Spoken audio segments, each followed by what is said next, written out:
कल्पना कीजिए, एक ऐसा समय जब दुनिया गोल है, यह प्रमाण मिल चुका था, पर दुनिया के आधे हिस्से अब भी रहस्य में डूबे हुए थे। भारत एक नाम नहीं था, एक सपना था।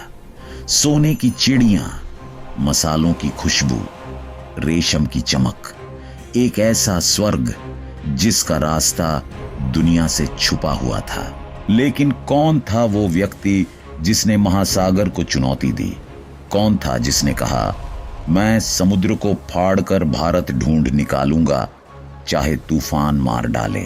आज हम बताएंगे उस खोज की कहानी जिसने सिर्फ भारत नहीं, पूरी दुनिया का इतिहास बदल दिया। 15वीं सदी का यूरोप अस्थिर था। व्यापारिक रास्तों पर अरबों का नियंत्रण था और भारत, मसालों की जन्नत, यूरोपियों के लिए एक दूर का सपना। मसालों की कीमत सोने जैसी बढ़ चुकी थी और हर राजा की आंखों में सिर्फ एक प्रश्न था, भारत तक पहुंचा कैसे जाए? पुराने रास्ते बंद हो चुके थे और नए अज्ञात थे। यही बेचैनी यूरोप के हृदय में एक भूखा तूफान बनकर उठी। भारत केवल व्यापार नहीं था, वह शक्ति, वैभव और समृद्धि का प्रतीक था। और यह सपना किसी न किसी को समुद्र की ओर धकेलने ही वाला था। पुर्तगाल के एक छोटे से नगर में जन्मा वास्को द गामा बचपन से ही समुद्र की आवाज में कुछ अलग सुनता था। उसे लगता था कि लहरें उससे बात कर रही हों, दूर देशों, अनजानी धरती और रहस्यमय यात्राओं की कहानियां सुनाती हों। जब उसने भारत के स्वर्ण भूमि होने की दंतकथाएं सुनी, उसके भीतर एक आग भड़क उठी।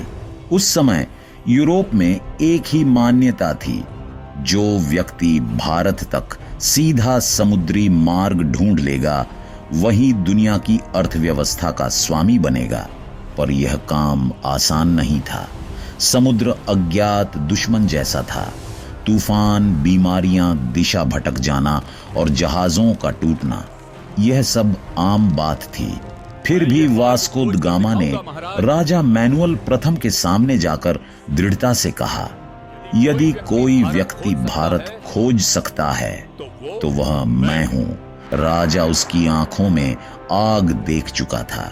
पुर्तगाल लंबे समय से ऐसे व्यक्ति की प्रतीक्षा कर रहा था जो अपनी जान जोखिम में डालकर नया मार्ग ढूंढ सके। आखिरकार अनुमति मिल गई। यह निर्णय सिर्फ एक समुद्री यात्रा की शुरुआत नहीं था, यह इतिहास के सबसे महत्वपूर्ण अभियानों में से एक का पहला कदम था। उस क्षण से वास्को द गामा जान चुका था, अब लौटना या असफल होना विकल्प नहीं, समुद्र को जीतना ही उसकी नियति थी। भारत की खोज का सपना किसी साधारण यात्रा से पूरा नहीं होने वाला था।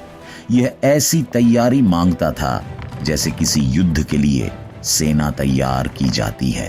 लिस्बन के तट पर महीनों तक हथौड़ों, रस्सियों, लकड़ी और लोहे की आवाजें गूंजती रहीं।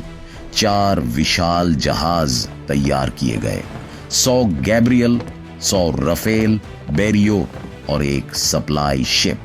नाविकों के लिए भोजन तैयार किया गया, सूखा मांस, पानी के विशाल जलपात्र, नमक में दबाई गई मछलियां और कठोर ब्रेड, क्योंकि समुद्र पर महीनों तक ताजा भोजन मिलना लगभग असंभव था।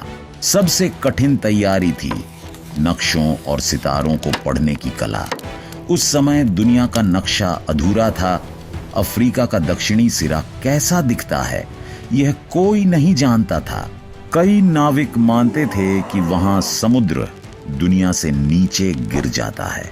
फिर भी इन सब के बावजूद लोग वास्को द गामा के साथ जाने को तैयार थे, क्योंकि वे जानते थे यदि भारत का मार्ग मिल गया तो उनका नाम इतिहास में अमर हो जाएगा।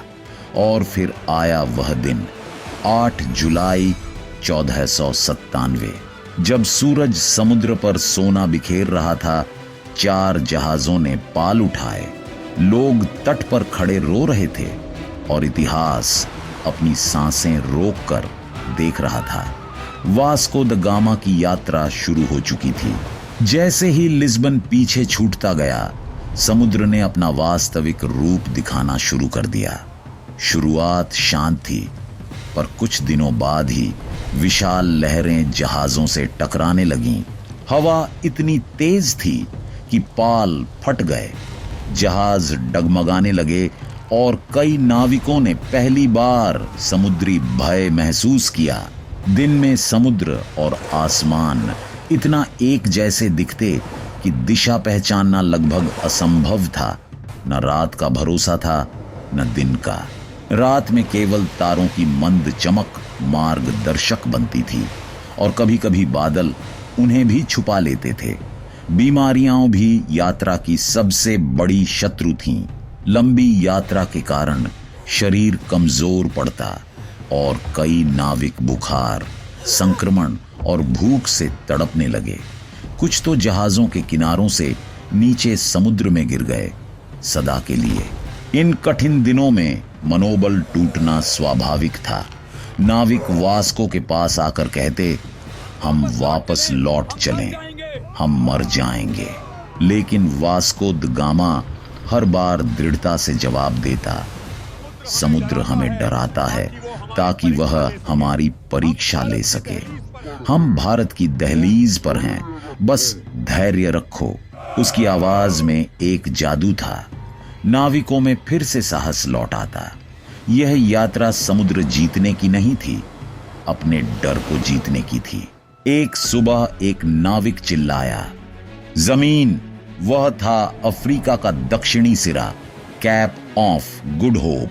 लेकिन नाविक उसे कैप ऑफ स्टॉर्म्स कहते थे, क्योंकि यहां समुद्र अपनी सबसे डरावनी शक्ल में होता था।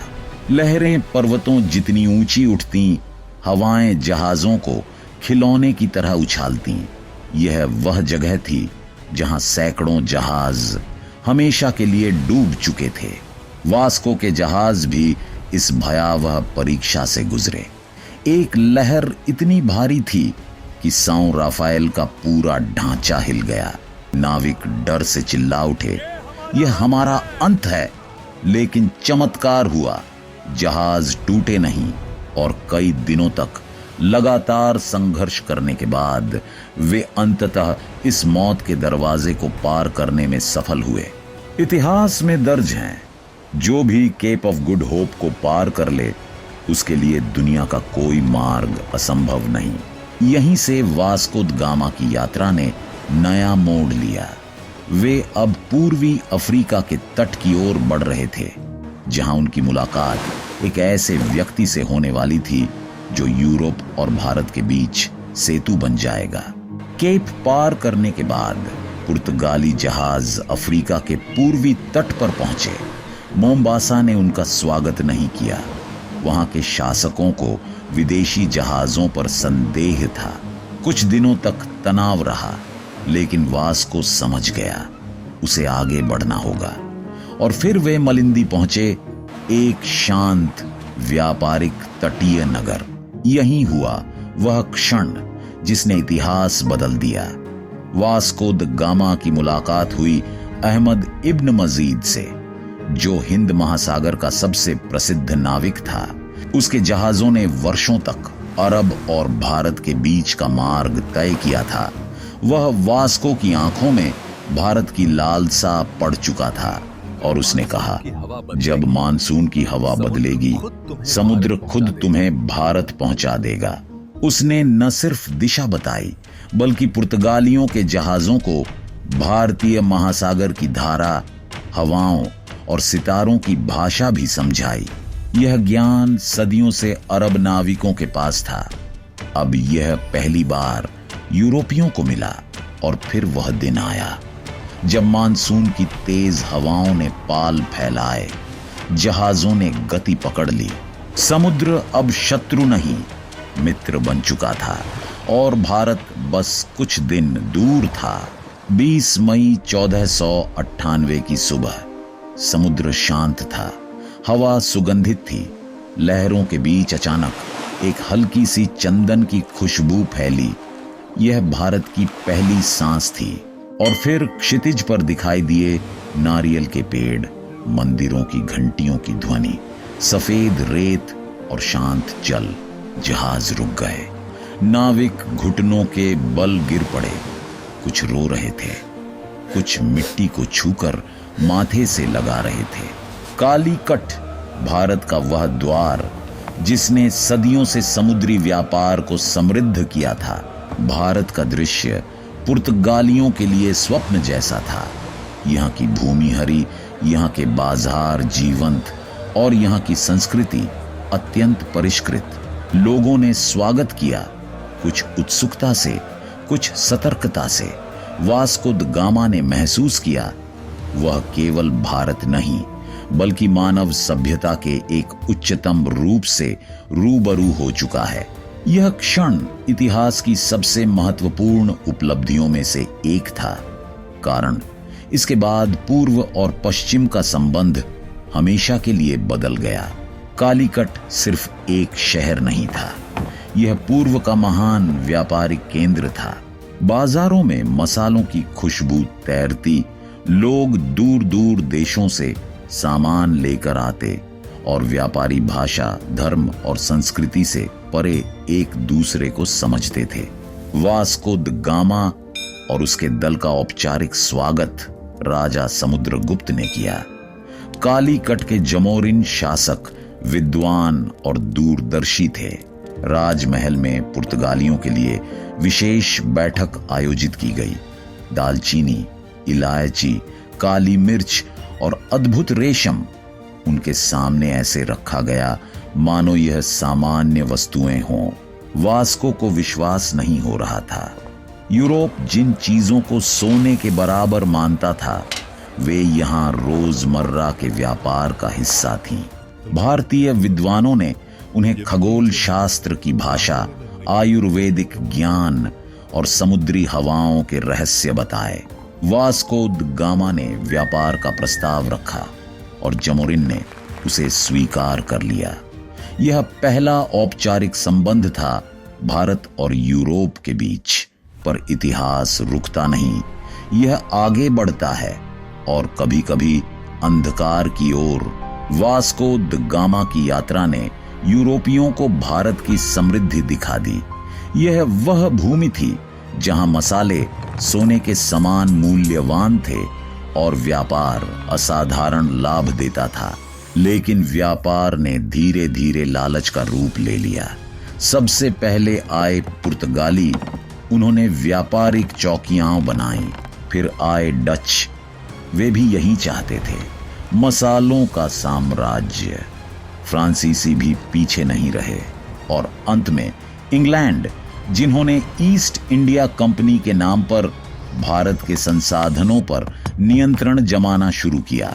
कुछ दशकों में भारत, जो दुनिया का सबसे समृद्ध क्षेत्र था, उपनिवेशवादी शक्तियों के निशाने पर आ गया। यूरोपीय शक्तियां केवल मसाले नहीं चाहती थीं, वे चाहते थे शासन, संसाधन और भारतीय बाजारों पर अधिकार। इस लालच ने संघर्षों, युद्धों और शोषण को जन्म दिया। वास्को द गामा की खोज ने नई दुनिया के लिए दरवाजा खोला, लेकिन उसी दरवाजे से उपनिवेशवाद का अंधेरा भी भीतर आया। और फिर भारत ने सदी दर सदी संघर्ष किया, जब तक कि स्वतंत्रता की लौ नहीं जल उठी। 1498 में भारत को समुद्री मार्ग से खोजा गया था, पर असली भारत दुनिया ने 15 अगस्त 1947 को जाना। जब भारत स्वतंत्र हुआ, दुनिया ने कहा, भारत सिर्फ भूमि नहीं, एक आत्मा है, इसे जीतना नहीं, सम्मान देना चाहिए। भारत कभी खोया हुआ नहीं था, बस दुनिया को उसकी खोज करने में समय लगा। क्योंकि भारत एक विचार है और विचार कभी नहीं मिटते, वे हमेशा दुनिया को रोशनी दिखाते हैं। यदि आपको यह डॉक्यूमेंट्री पसंद आई हो तो इसे लाइक, शेयर और सब्सक्राइब जरूर करें। नीचे कमेंट में बताइए अगला वीडियो किस विषय पर देखना चाहेंगे। आपके सुझाव हमें नई कहानियां रचने की प्रेरणा देते हैं। मिलते हैं अगले वीडियो में। धन्यवाद।